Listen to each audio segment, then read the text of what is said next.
Welcome back, everybody. Today's deep dive is something a lot of you have been asking about, inequality. Ah, yes. And, that's always a big topic, right? Yeah. But we wanted to dig into something specific that came up a lot in your request, which is how inequality today stacks up against those good old days everybody's always talking about. Right. The 50s and 60s Yeah. when, things were supposedly better. Yeah. And it's so interesting because back then, like, the top earners faced, a 90% tax rate. Mm. But society seemed to be, like, functioning pretty well, Yeah. at least on the surface. So what's the deal? What's changed? Right. To help us kind of unpack all of this, we've got a couple of reports, one from the Equality Trust and then another one from inequality.org. Okay. And then we've also got some data, specifically from the UK, about how much inequality is actually costing them. Interesting. So we're not just going to be comparing, like, then and now. But we really want to understand, like, WHY inequality seems to be the root of so many issues. And yet somehow we always seem to find a way to shift the blame away from it. It's almost like a magician's misdirection trick, isn't it? Yeah. The obvious culprit is staring us right in the face, but suddenly everyone's focused on something else entirely. But before we get into all of that, maybe we should address this whole good old days myth. The 50s and 60s, yeah, they hold a certain nostalgic appeal for some, but it's really important to remember those times weren't exactly a paradise of equality for everyone. Really? I mean, yeah, I knew things weren't perfect back then, but if inequality was already a problem, like back then, how much worse has it actually gotten? Mm-hmm. The numbers in this inequality.org report are kind of startling. Yeah. They say that the richest 1% in the U.S. has practically doubled their share of the national income just over the last 50 years. And it gets even crazier. The income of the top 0.01% grew 27 times faster than the bottom 20% between 1979 and 2021. I mean, wow, that is some serious concentration of wealth at the tippy top. It's really quite remarkable, and it's not just those at the very, very top either. Think about CEO pay. Since 1991, CEO compensation in the S&P 500 has gone up by, get this, 642%, while the minimum wage has barely budged. And this gap between executive pay and worker wages is just a very stark example of how inequality has deepened. It's no wonder the middle class is shrinking, wages are stagnant, and more people are struggling to afford, the basics like housing. You're right. It's not just about, like, a few billionaires getting richer. Yeah. Like, the ripple effects of this kind of concentrated wealth impacts all of us. And speaking of wealth, this inequality.org report also points out that the wealthiest 1% now own a staggering 54% of stocks, up from 40% in 2002. So, they're not just raking in the income, they're also controlling a bigger and bigger chunk of the assets. Precisely, yeah, which leaves less and less for everybody else. It's a system that's basically designed to allow the rich to get richer while everyone else is left fighting over the scraps. But, and this is key, the consequences of this kind of inequality go way beyond finances. This is where the research from the Equality Trust really shines a light on the true human cost of this disparity. Okay, so this is where it gets really interesting. Their report called Impact of Inequality highlights some really surprising correlations. Yeah. Apparently, societies with more equality, they actually have longer lifespans, less drug abuse, lower crime rates, and even more innovation. It's almost like our obsession with, individual success and competition is actually holding us back as a society. It's quite a paradox, isn't it? Right. And here's the thing. It's not simply about having more money in your pocket. It's about the entire social environment that's created by this level of disparity. Right. Living in a highly stratified society where the gap between the haves and the have-nots is constantly in your face, it creates immense stress and insecurity. And that chronic stress plays a huge role in all those negative outcomes you just mentioned. Yeah, that makes total sense. It's like, if you're constantly bombarded with images of how much more successful or wealthy other people are, it's bound to breed, like, anxiety and a sense of inadequacy. Absolutely. And this report about the UK, report cost of inequality-1.pdf, really drives that point home. Get this, inequality costs the UK a whopping $106.2 billion every year compared to the average developed OECD country. Wow. That's more than they spend on education or universal credit combined. And they even say it's enough to fix their ongoing NHS crisis. It's a staggering figure. It's mind-blowing. Yeah. I mean, it really makes you wonder, like, why are we putting up with this? Yeah. Why are we putting up with this level of inequality when the evidence is so clear about its harmful effects? It's a good question. But before we get into that, I think it's important to, break down exactly what those effects are. Yeah. Like what specific issues are linked to this disparity. Well, the Equality Trust outlines several, and it might surprise you just how broad the impact actually is. So, for example, they found a very strong correlation between higher levels of inequality and increased rates of mental illness, things like depression and anxiety. It seems that living in a society where resources are so unevenly distributed just creates this climate of fear, insecurity, and social isolation, all of which take a huge toll on our mental well-being. So it's not just about, like struggling to pay the bills. It's about like the psychological impact of feeling like you're constantly falling behind while everyone else is like racing ahead. Precisely. Yeah. Okay, so what else did they find? Well, another significant area is physical health. Countries with higher levels of inequality tend to have lower life expectancy rates. And it's not just about, access to healthcare. The research very clearly shows that chronic stress that comes with living in a very unequal society can lead to a whole range of physical health problems, including heart disease, stroke, and even a weakened immune system. Wow. So this inequality is literally making people sick. It's impacting their mental and physical health and shrinking their lifespans. It's really quite tragic. Are there any other specific areas that they explored? One that might hit close to home for many is the impact on children. Right. The Equality Trust found that in more unequal societies, children are far more likely to experience a range of negative outcomes, Yeah. including lower educational attainment, poorer health, and a higher risk of behavioral problems. It seems like the stress and instability caused by inequality kind of spills over into family life, creating a less nurturing and supportive environment for kids to thrive in. That's heartbreaking, but it makes sense, right? If parents are constantly stressed about making ends meet, that stress is going to impact their kids too. It's just this like vicious cycle that can be so hard to break. Did they look into anything else? Yeah, they also found a link between inequality and social trust. In more unequal societies, people tend to be much less trusting of each other, their institutions, and their government. And this erosion of trust, it makes it really difficult to address collective challenges and can even create fertile ground for social unrest and political instability. So it's not just about individual well-being, it's about the health of our entire society. Exactly. This like lack of trust can really undermine our ability to function effectively as a community Uh-huh. and to, solve problems together. It's like we're constantly being pitted against each other, which makes it harder to see the bigger picture and work towards common goals. But if this inequality is so damaging, why do we allow it to persist?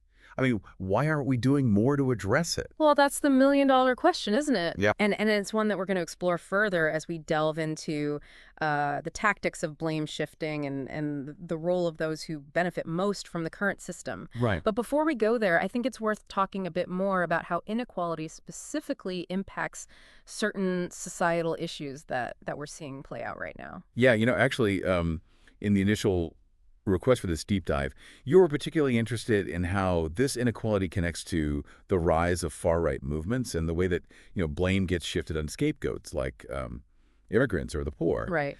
It's a fascinating and honestly a kind of scary trend that we see happening all over the world. Yeah, it really is. And it's something that the Equality Trust directly addresses in their briefing, the link between inequality and the far right.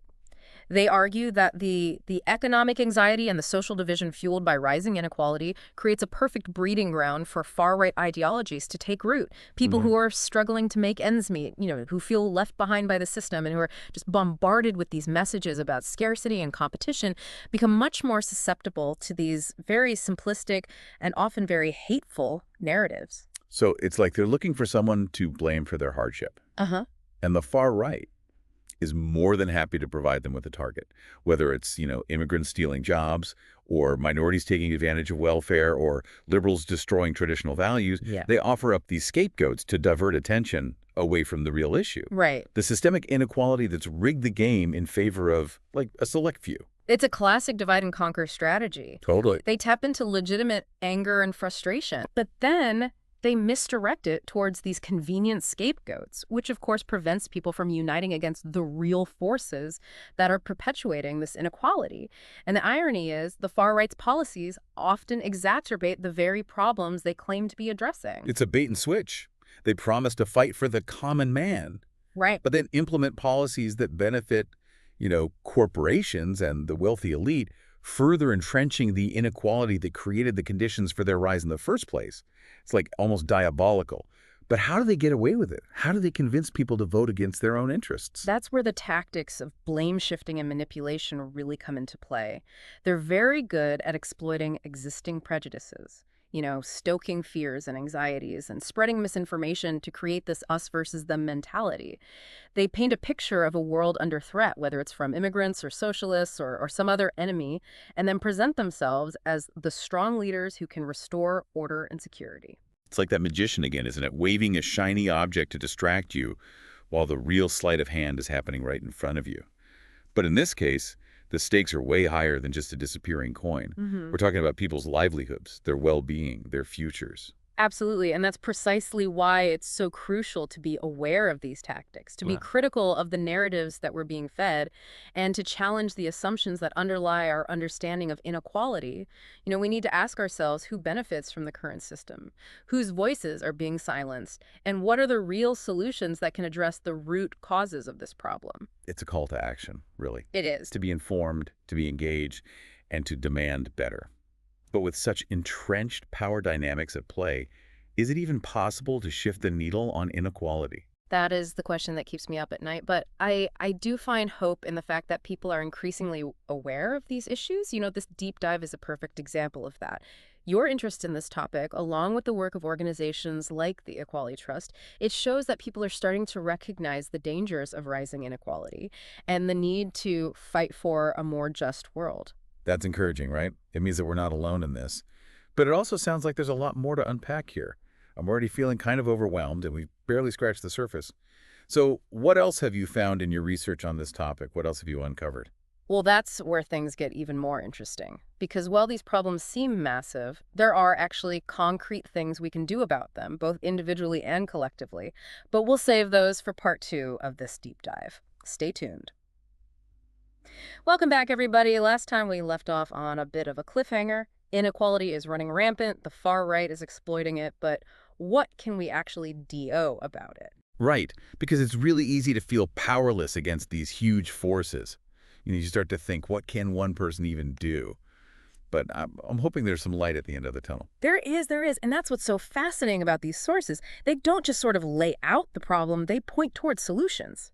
Mhm. But before we get into all the, rah-rah activism, let's understand how this blame game actually works, because it's not just random scapegoating. There's a system to it. Okay, so it's not just random ranting about, like, immigrants taking our jobs. What makes it so effective?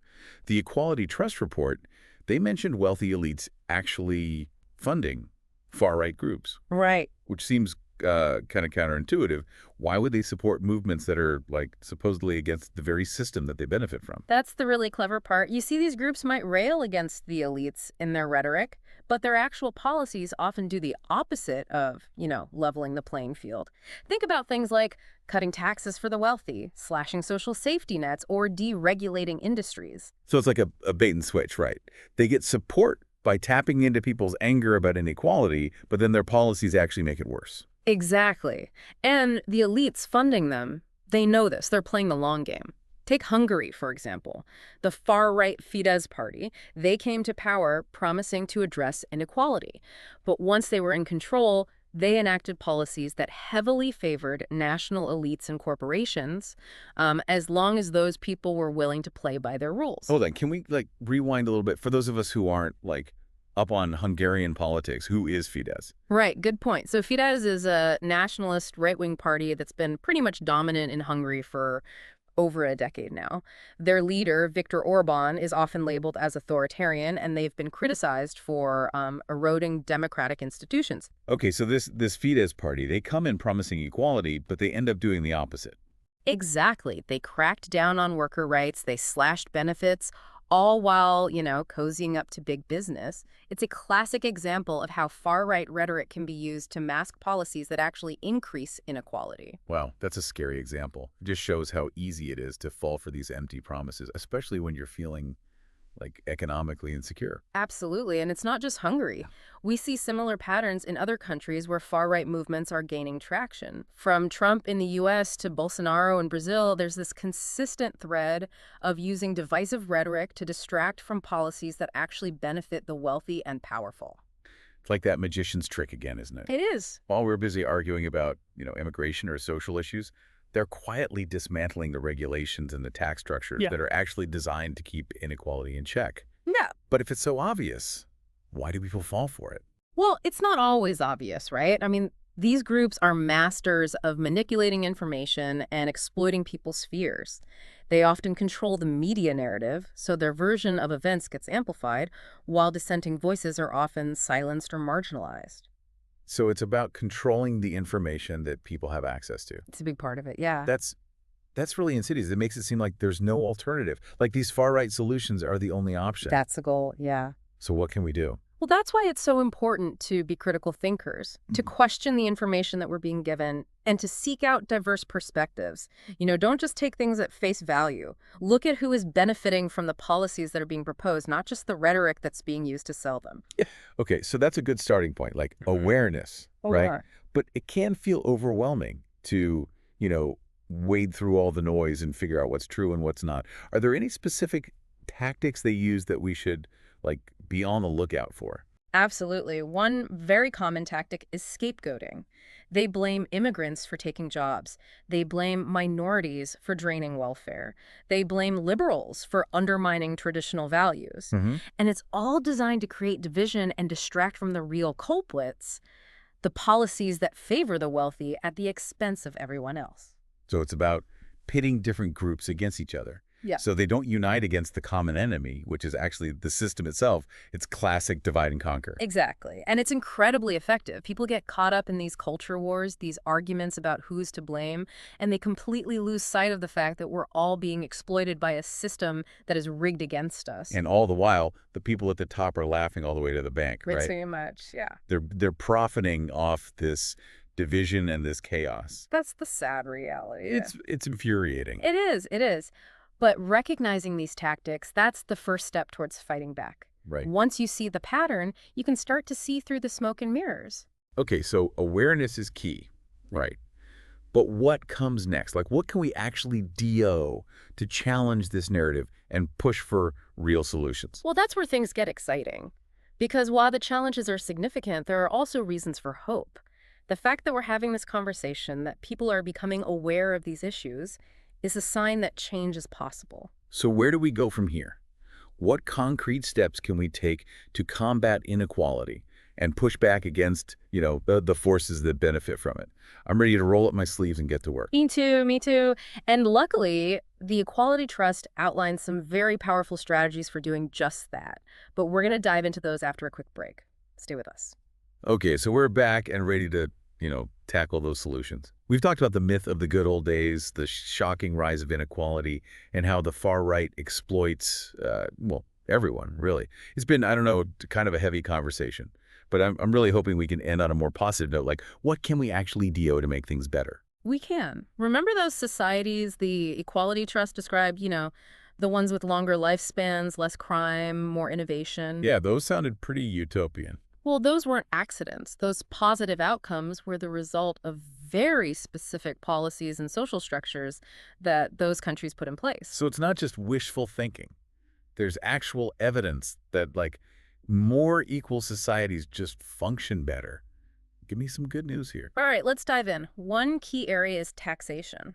Remember those 90% tax rates on top earners we talked about earlier? Yeah, those seem pretty extreme. While we don't necessarily need to go back to that exact level, a more progressive tax system is definitely crucial. This means that the wealthiest individuals and corporations pay a fairer share, which then allows governments to invest in public goods and services that benefit everyone. Okay, that makes sense.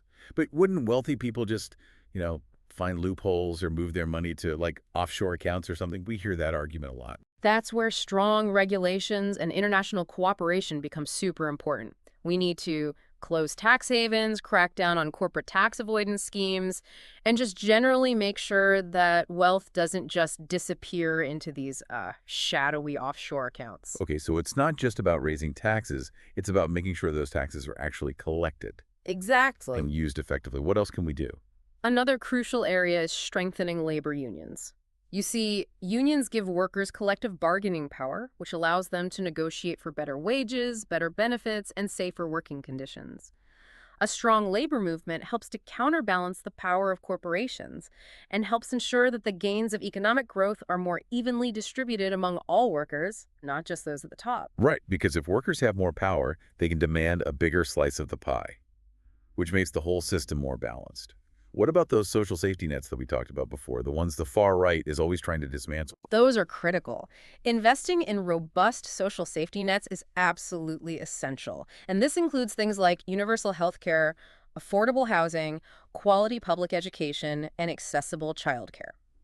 These programs act as a crucial buffer for people who are facing hardship, and they help to level the playing field, giving everyone a fair shot. It's about giving everyone a fair chance, regardless of like where they come from or their circumstances.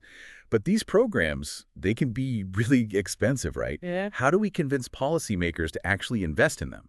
It requires a pretty big shift in mindset. We need to move away from this idea that these programs are handouts and instead recognize them for what they truly are, investments in our collective well-being. When people have access to healthcare, education, and basic necessities, they're healthier, they're more productive, and they're much better able to contribute to society. So it's not just about charity, it's about smart economics. A healthier, more educated population benefits everyone in the long run. Precisely. And let's not forget the importance of addressing the root causes of poverty. Things like systemic racism, gender discrimination, and lack of access to opportunities need to be tackled head on. So it's not just about providing a safety net. It's about removing those barriers that prevent people from reaching their full potential in the first place. It's about creating a society where everyone has a genuine chance to succeed. Absolutely. And that's where things get really interesting because while these policy changes are essential, they're probably not enough on their own. We also need a cultural shift, a change in how we as a society think about success, wealth, and our responsibility to each other. Okay, now you're speaking my language. Yeah. It can't just be about top-down solutions. We need a change in mindset at the grassroots level, too.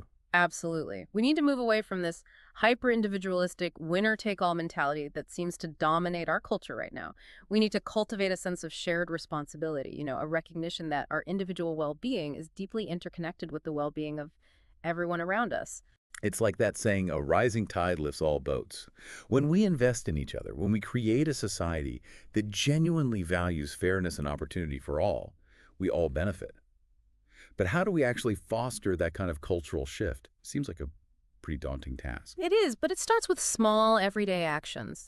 Supporting businesses that pay fair wages, volunteering in your community, engaging in conversations about these issues with your friends and family.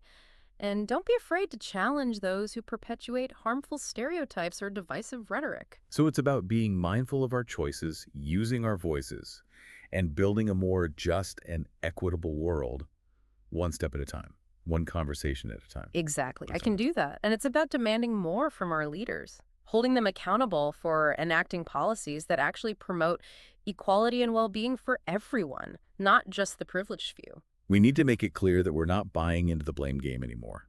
We're not falling for the distractions and the divisive rhetoric. We're demanding real solutions that address the root causes of inequality. And that's where the power of collective action comes in. When we come together, when we raise our voices in unison, we can create a force for change that's impossible to ignore. It's a powerful message, a reminder that we're not powerless. We have a voice, we have agency, and we have the ability to create a better world. This deep dive into inequality, it's been quite a journey, hasn't it? We started with the myth of the good old days and uncovered some pretty harsh realities. We saw how inequality affects every aspect of our lives, from our health and well-being to the rise of extremist movements.